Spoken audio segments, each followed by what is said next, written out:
In this video, I'm going to show you detailed step-by-step instructions on how to replace the front screen on the Samsung A15 model A156.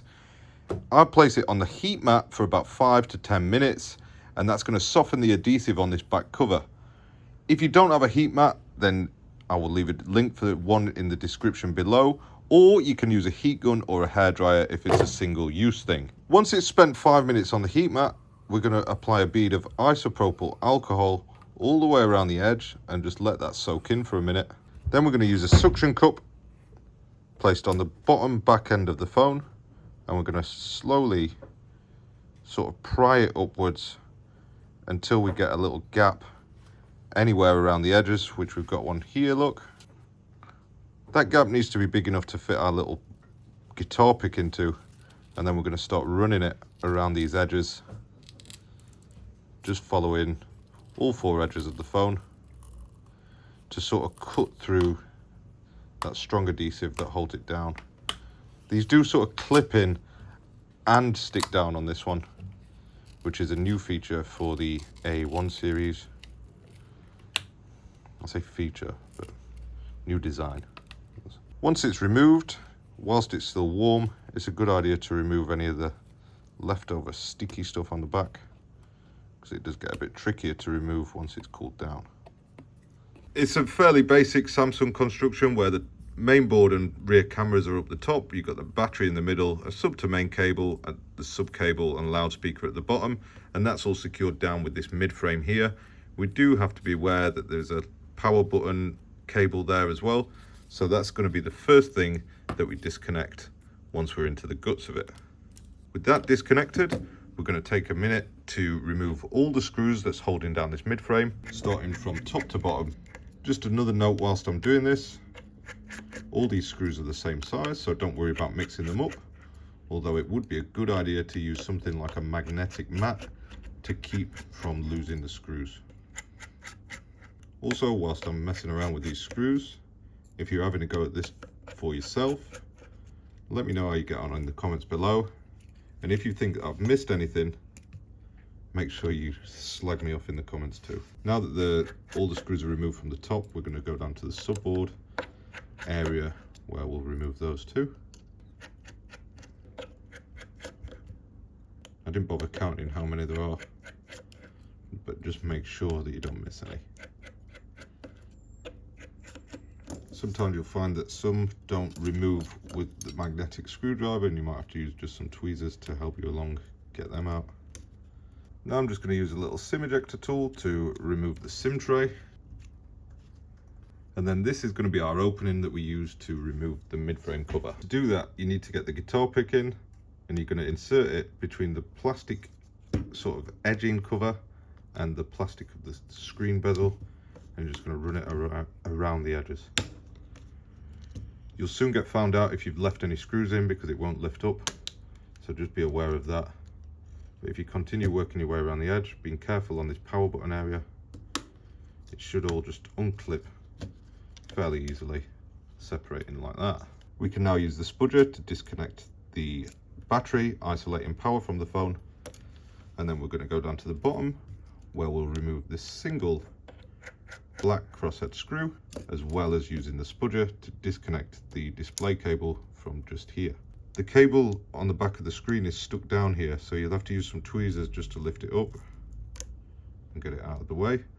And as for these other cables, we're going to leave them connected because there's no need to disturb them and make it awkward when we go back to installing them. You can just pull the coaxial cables out from that little channel on the side. And then we've got one more crosshead screw just on the right of the cameras up the top. This should mean that we can now remove this main board and store that safely for reinstallation later. Notice how I keep it all in one. Like I said, we don't need to disturb any of these cables. The coaxial cables can be difficult to reinstall, especially if you're a beginner and you're not used to handling small cables like this one. So that's why I always advise leaving them connected. As for removing the battery, Samsung have made it pretty easy with this little pull tab system. Just want to get hold of it, give it a little pull,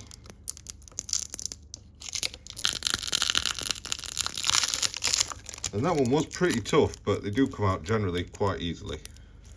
Now that the battery is removed, it's time to get our new part, which is a genuine Samsung service pack, which comes in a sealed little box like this. And we're just going to do a quick check to make sure that we've transferred all the parts necessary over. So I can see that we've got the ear speaker already on this one. We've got the buttons, but at the bottom here, I can see that we need to transfer over the vibration motor. So to do that, it's pretty simple. And the easiest way to do it is to grab some sharp tweezers, get under it at this point here, give it a little wiggle, and you'll get under it like that and easily remove it. If the adhesive comes along with it, then you can reuse it. Just make sure that it sticks down well and apply some pressure to your new screen. So now it's just a simple case of reinstalling the parts that we removed from the old chassis and popping them into our new one, starting off with the battery.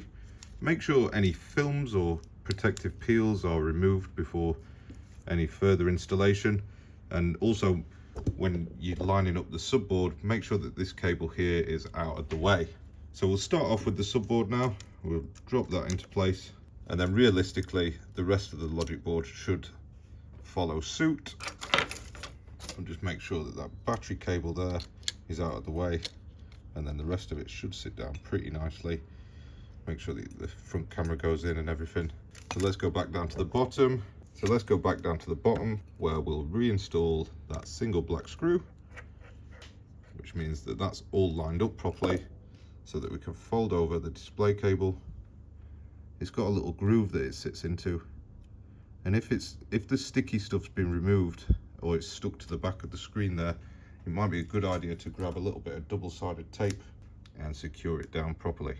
A small strip of Tessa tape will do the job perfectly well. Just make sure that it lines up right when you push it down, and then connect the display cable. Make sure that that clicks into place nicely, and then we're going to line up these coaxial cables. The red one sits at the bottom, and then the blue one on top of that, and then you can use the back edge of the spudger or your thumbnail just to push it down and make sure that it all sits in properly. Follow it up there to the top,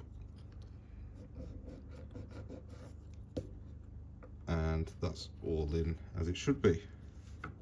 The blue cable's a little bit thicker than the red, and that sort of holds it in place and just jams it in there. Just do a quick visual check to make sure that everything is secured and in the place that it should be.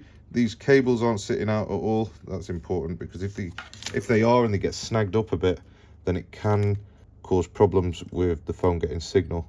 I wasn't too happy with the positioning of that blue one, so I'm just going to make sure that it sits properly into the little channel at the bottom here. That's better this time. That's much better. So all that we've got to do now is reinstall this mid-frame cover. Just apply a hard pressure all the way around it to make sure that it clips in, and then take a quick minute to reinstall all of these screws into that back cover. So if you find that you've got holes without screws, once you've screwed all these in, then you might have to have a good rummage around and see if you've misplaced it anywhere. But don't panic, because it will survive with a screw or two missing. And if you like repair content just like this, make sure that you're already subscribed for more great tutorials. So we just got that power button or fingerprint sensor to be reattached now.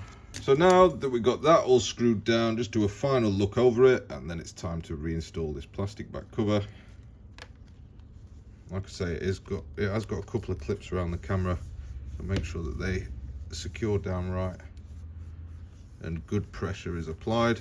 But that just about completes this repair, as long as it turns on, of course. When we get the Samsung logo, you know it's good news. That literally completes this repair. Don't forget to put your SIM tray back in. Thank you for watching, and see you in the next video.